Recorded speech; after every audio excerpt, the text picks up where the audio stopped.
جنات کی عادتیں عموماً بعض حالات میں مشترک ہوتی ہیں۔ یہ اپنی موجودگی کا احساس انہی لوگوں کو دلواتے ہیں جو انہیں دیکھنے کی تاب رکھتے ہوں۔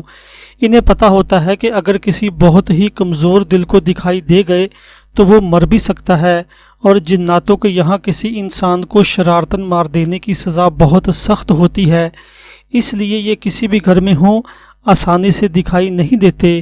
جنات کی پہلی کوشش یہ ہوتی ہے کہ آوازیں نکال کر ڈرائے، پھر جن گھروں میں ان کی موجودگی کے آثار پائے گئے ہیں وہاں یہ علامات کامن ہیں کہ جنات پاؤں کا انگوٹھا یا کندھا جھنجھوڑ کر اٹھاتے ہیں، خصوصاً فجر کی نماز کے لیے ضرور اٹھاتے ہیں۔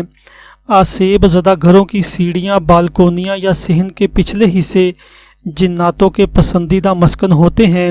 اگر ان جگہوں کو صاف ستھرا رکھا جائے اور ان کی مرضی کے خلاف وہاں کوئی کام نہ ہو تو یہ کبھی تنگ نہیں کرتے، بلکہ اپنی موجودگی کا احساس تک نہیں ہونے دیتے۔ جنات گھر کے مکینوں کی شکل دھار کر شرارتیں بھی کرتے ہیں، وہ چیزیں غائب کر دیتے ہیں اور تھوڑی دیر بعد واپس وہی رکھ دیتے ہیں، لیکن چوری نہیں کرتے کیونکہ ان کے یہاں چوری کی بھی سخت سزا ہے۔ جنات بہت دیر تک انسانی روپ نہیں دھار سکتے۔ جن گھروں میں ان کے اثرات ہوتے ہیں وہاں کی سب سے بڑی پہچان یہ ہے کہ چینی جلد ختم ہو جاتی ہے، فریج میں رکھی ہوئی میٹھی چیزیں بھی غائب ہونے لگتی ہیں، کیونکہ جنات کی عادت ہے کہ وہ میٹھا کھانے کو چوری نہیں سمجھتے۔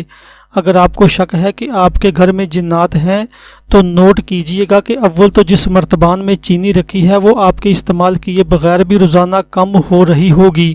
دوسرا طریقہ یہ ہے کہ آپ رات کو فریج میں چاندی کا ورق لگی ہوئی بڑی والی گلاب جامنیں گن کر رکھ دیں۔ اگر آپ کے گھر میں جناتوں کا بسیرا ہے تو صبح آپ کو نہ صرف گلاب جامنیں کم ملیں گی بلکہ چاندی کا ورق بھی مٹھائی کے ڈبے کے اوپر پڑا ہوگا۔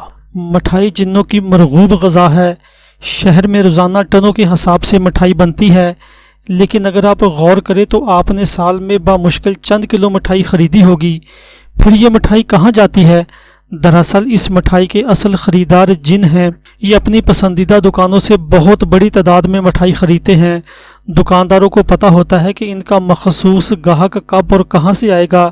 جن دکانوں کی مٹھائی ان کو بھا جائے اس دکاندار کے وارے نیارے ہو جاتے ہیں، وہ کروڑوں میں کھیلتا ہے اور اس کا کاروبار خوب چمکتا ہے۔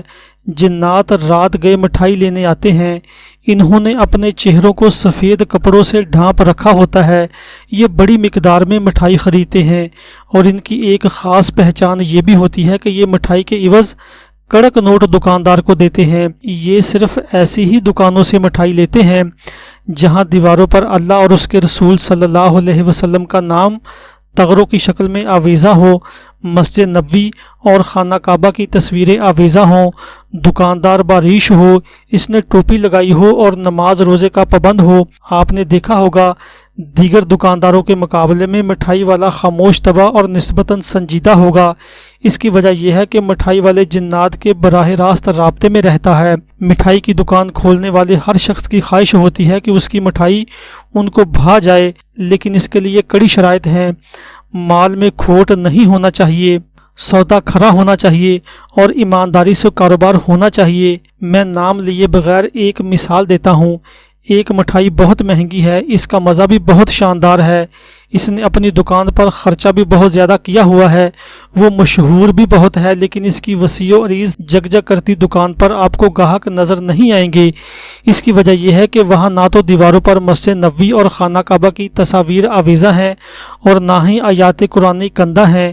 اس دکان میں جینز اور ٹی شرٹ والے لڑکے لڑکیاں سیلز مین ہیں۔ دیواروں پر مائیکل جیکسن یا میڈونا کی قد آدم تصاویر لگی ہوئی ہیں اور دکان میں داخل ہوتے ہی کانوں میں شکیرہ اور عاطف اسلم کے گیتوں کے بول رس گھولنے لگتے ہیں، اس لیے وہاں جنات نہیں آتے۔ یہی حال عطر فروشوں کا بھی ہے، وہ بھی جنات سے براہ راست رابطے میں رہتے ہیں۔ ان کے چہروں سے بھی پاکی اور طہارت کا ٹپکنا ضروری ہے، ورنہ اصل گاہک سے ان کی دکان محروم رہے گی۔ کوئی بھی سمجھدار عطر فروش آپ کی فرمائش پر آپ کو درجنوں بوتلیں خود کھول کر آپ کے ہاتھ پر لگانے کے بعد چیک کروا دے گا، لیکن آپ کو ناک لگا کر اپنی عطر کی بوتل نہیں سونگھنے دے گا۔